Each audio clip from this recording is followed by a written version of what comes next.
This case involves a recent viral video on social media. You see a tall woman with a knife attacking a police officer, all caught on his body camera.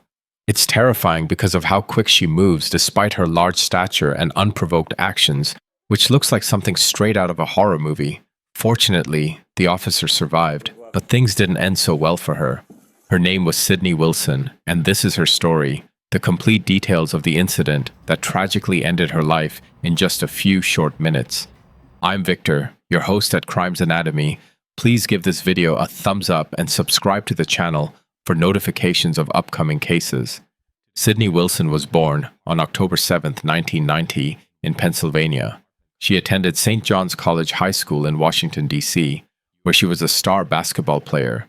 She went on to receive an academic athletics scholarship at Georgetown University, earning a degree in government and theology in 2013.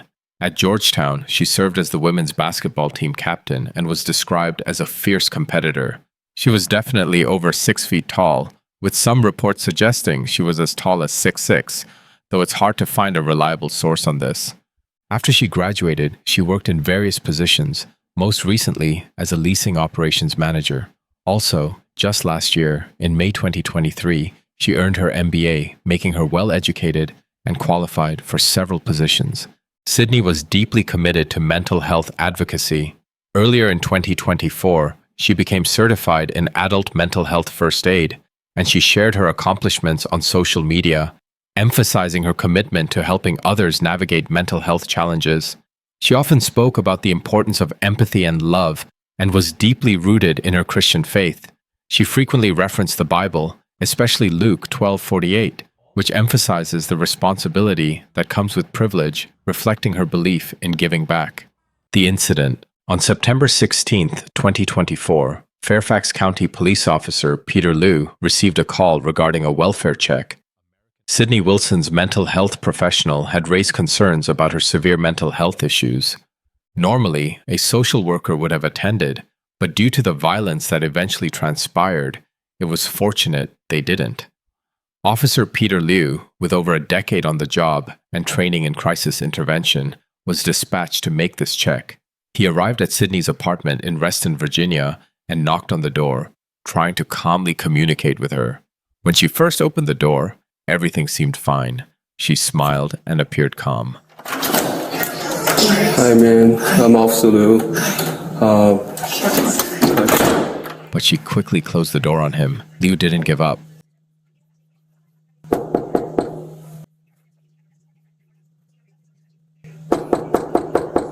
Miss Wilson, please. Waiting outside for about 2-3 minutes before she opened the door again. How are you? This time, though, startled, Officer Liu shouted, "Whoa, Jesus Christ!" as he stepped back, retreating down the hallway while raising his gun and telling her to back up. At first, she stopped and even moved back a little, but then things took a terrifying turn. Sydney raised her right hand, gripping the knife over her head, and started walking toward him like a scene from a 90s slasher film. She was shouting something, but it's unclear what exactly she was saying. As she got closer, Liu kept pleading with her to stop. She responded with, oh yeah," ignoring him entirely and closing the distance. When she was within range, she slashed at him in a brutal, vicious attack. Liu fired 2 shots, but she kept coming, continuing to swing at him. It looked like she struck him in the head and might have even grabbed onto him. After a brief struggle, Liu managed to break free, backing up again, but Sydney kept coming after him. Liu fired 3 more shots, running backward around the edge of the corridor. The final shot seemed to stun her. She stood in place, muttering something that sounded like "stop shooting me," before dropping the knife and collapsing backward onto the floor. From the moment she first attacked to when she hit the ground, the entire encounter lasted less than 30 seconds. But for Officer Liu, it was undoubtedly the longest 30 seconds of his life. In the moments afterward, Liu called in the incident on his radio, first reporting shots fired and then explaining that he had been attacked. Shots fired. 322. Apartment 322. He was bleeding heavily from his hands and head, and his radio was smeared with blood. In the background, his body cam picked up the agonizing wheezing of Sydney Wilson as she lay dying from her gunshot wounds. What is your location? Officer Liu, also injured, sat down near her as he was losing a lot of blood from his head, appearing dazed from the attack. Within moments, other officers and paramedics arrived.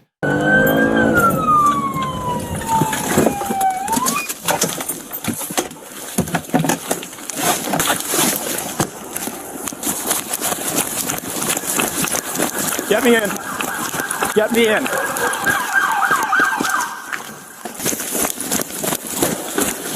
Yeah, I need you to help me get up here real quick. Third floor. Third floor. Yeah, thank you very much. We're good. Thank you. All right, which room? Pete, you over here? Over here?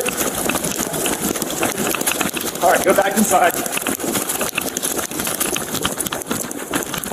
The first officer on the scene tried to perform CPR on Sydney, but by the time the paramedics got to her, she was completely unresponsive. Meanwhile, they began treating Officer Liu for his injuries.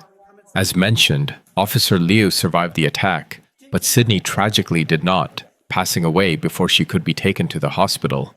After the incident, Officer Peter Liu was immediately placed on restricted duty while an investigation into the shooting began. So he did the things that we train him and expect him to do. If you're threatened like that, if you can tactically reposition yourself, do it. If you can use distance, use it. If you can seek cover and concealment, seek it. All those options just weren't available to him. However, the incident sparked immediate controversy.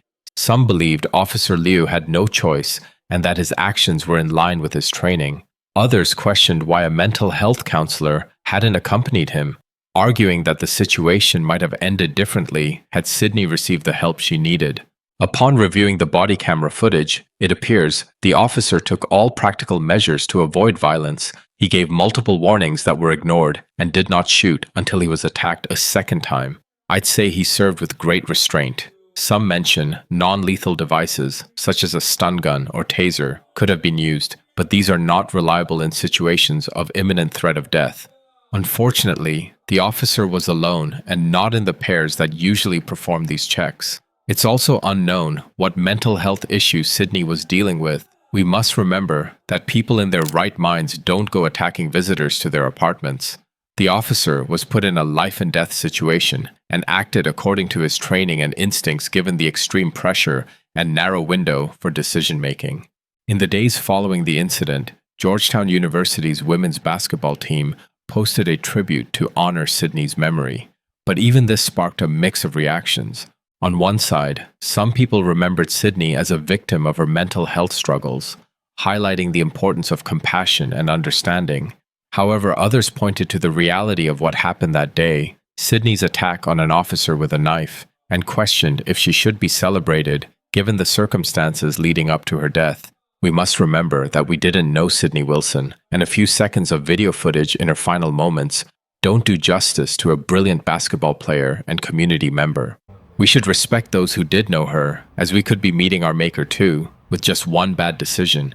Messages of remembrance poured in at her online funeral director's website. A message from Victoria Yates read, "Sydney was my manager. We worked together for 2 years at JLL. She was such a kind-hearted person. After I had my son, she reached out consistently to see how I was doing and to get photos of Silas. She will be missed dearly." Another woman wrote, "Sydney impacted so many of our lives, whether the encounter was for years or only a few hours. With her statuesque height and head always held high, Sydney was a role model for many young women, including myself as we came of age together during college. In a world where women are told to shrink themselves, Sydney walked into rooms standing tall and proud. In 2015, she did a presentation for the VCU women's basketball team's Hoops to Heels program and presented on dressing confidently for the professional workforce.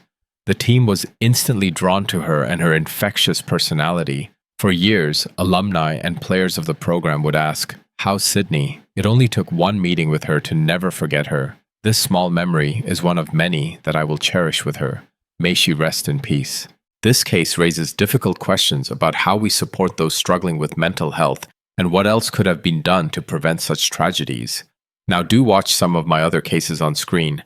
This is Victor. Thanks for watching.